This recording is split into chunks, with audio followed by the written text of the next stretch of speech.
Welcome back to the channel, guys. Today we're going to be answering a question that every tabletop wargamer or any general printing enthusiast has probably asked themselves at some point, and that is, can you use the cheapest bottom of the barrel filament from Amazon to print your tabletop, to print stuff for your hobby? Looking at the terrain on the tabletop right now, we have these massive industrial storage tanks and fully modular pipe networks.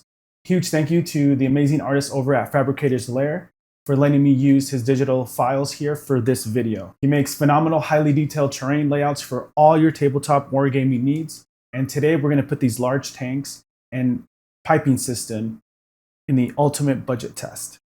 One of the things that I really liked about Fabricators Lair's models here is that right out the box, they have three different options.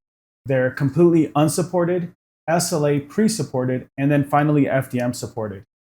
The designer explicitly creates their models with all three options for whatever your needs might be. So looking here at the Orca Slicer, he puts these very thin, very floating layer directly beneath the overhangs. And this allows the printer to span that little gap and creates a perfect support that's really easy to peel off. But let's get back to the plastic here, the PLA that I'm using. The absolute cheapest PLA I could find. And I know that it's quite competitive on Amazon. There's stuff going on sale all the time. And so you try to swoop that up. And usually you're grabbing PLA, or at least from what I posted, I made a poll, and most of it was the big heavy hitters. Your Sunloos, your Bamboos, your Creality, your Anycubic, Elegoo. It was those ones. You never would have guessed that just by looking at these pieces that they were printed using the absolute cheapest bulk plastic I could find. I bought a bulk brand called Kingroon. I grabbed 4 rolls, and the quality assurance when I opened up my first spool here is pretty rough here. So right off the bat, I noticed that I had ordered some bulk PLA. So color bulk. There's some misspellings on the stickers here printed on the side of the spools. And it appears that when these were air sealed, they were vacuum sealed at the factory, right out the factory. They were air sealed so tight that it crushed the plastic. So I'm going to try to angle it here so you can see how warped the spools are here.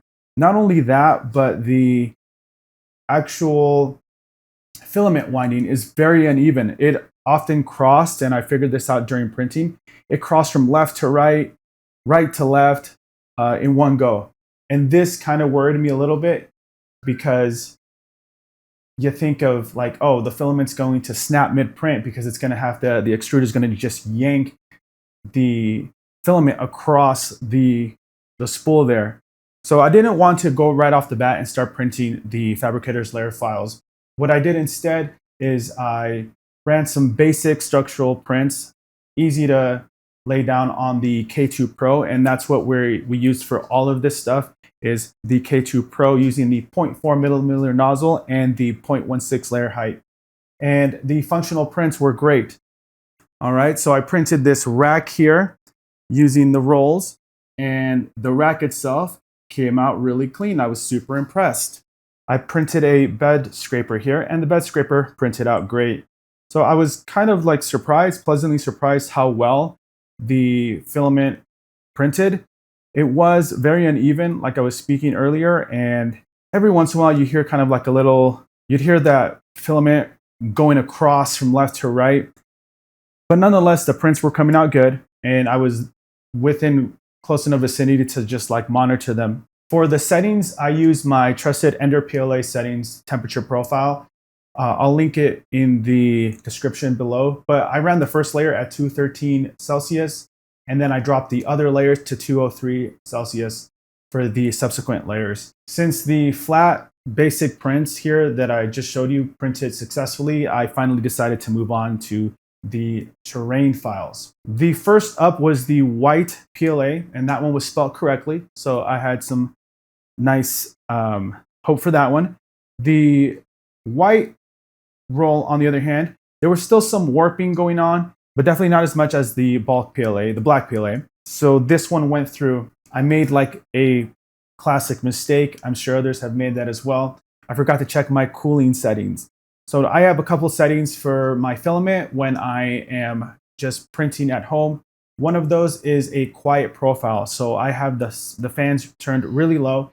And these are for like flat, brainless prints that have no overhangs. And so the fan is capped at 60%, which is quite low. However, when I'm printing like these flat pieces, it works and it's quiet. I might be in the office doing something. And so I don't want the fans to be going super loud. So everything was printing great. I didn't even notice the fan until I got to the upper parts of the Kingroon White PLA, the first print. Because the cooling wasn't super aggressive, the built-in supports, the pre-supports that were there, failed right at the peak. And I shouldn't say fail. They didn't fully fail. They were just pieces that were coming off. However, the tank still finished. And it left a little bit of some artifacts near the top, but not really something that you can tell because it's underneath the top side. So still super impressed that it was able to go even with the fans at such a low speed. I was very pleased with that.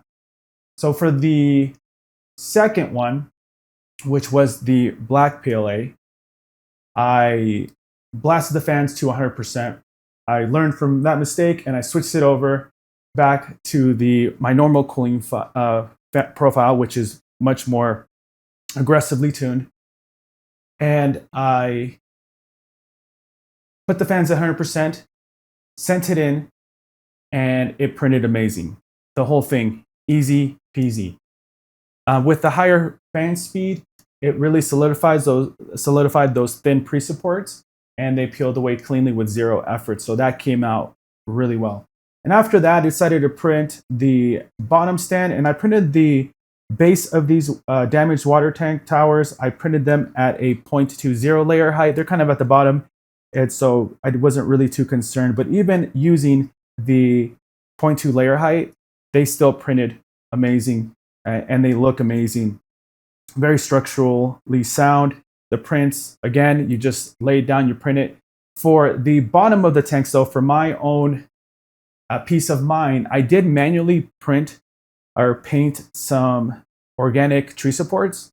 And that was just more of me just kind of going the extra step and deciding, well, I just want to make sure it's successful. And so they printed great. I laid it down on both of those, and the bottom printed great.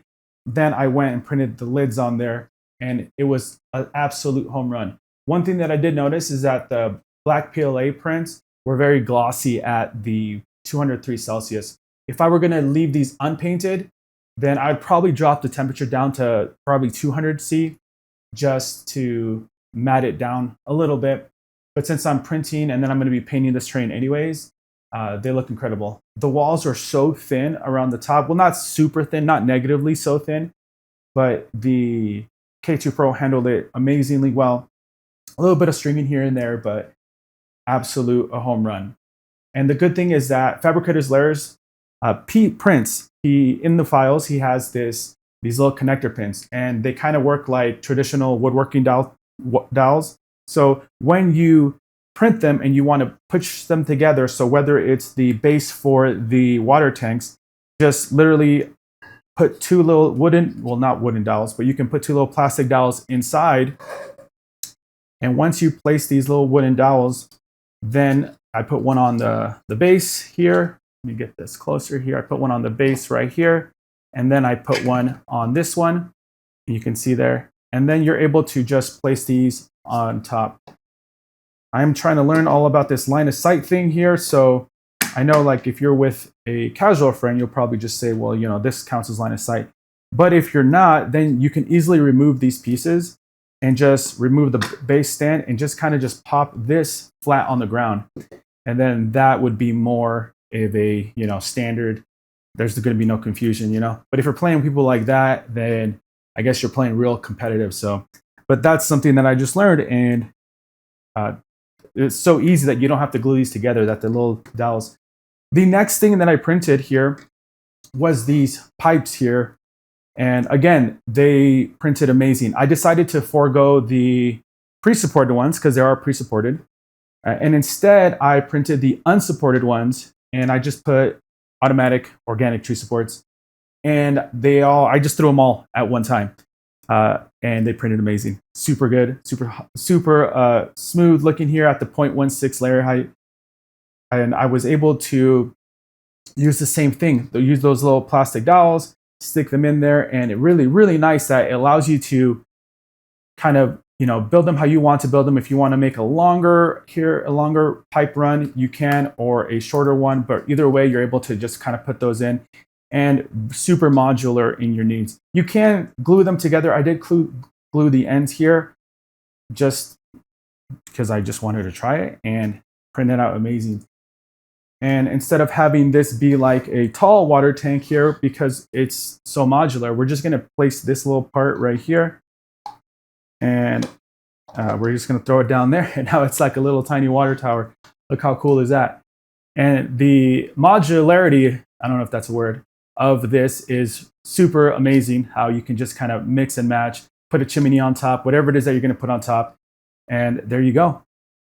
And honestly, guys, I'm incredibly impressed. Despite the bent spools, the messy winding, which was pretty bad, and the appears to be the complete lack of quality control in the packaging, the filament itself performed beautifully once the cooling settings were locked in.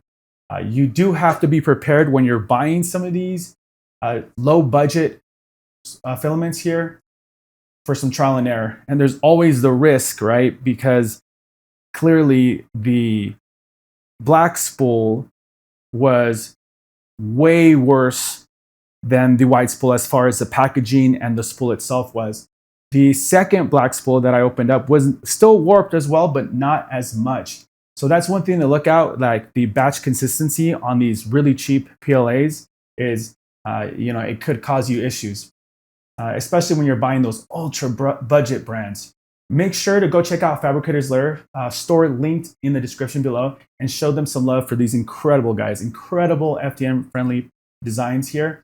The modularity, again, I keep going to that. It's amazing. You could just kind of just mix and match everything, change up a terrain without having to reprint everything, right? Let me know in the comments below if there's any other tabletop artists, any other artists from my manufacturer that you really are a fan of. I'd love to do a review on some files there. Right now, I'm currently looking for proxies for someone to attach to my Brick Terminator squad, my Space Viking proxy squad here. So if you have anything that I could use for that, let me know. Super excited to get that going.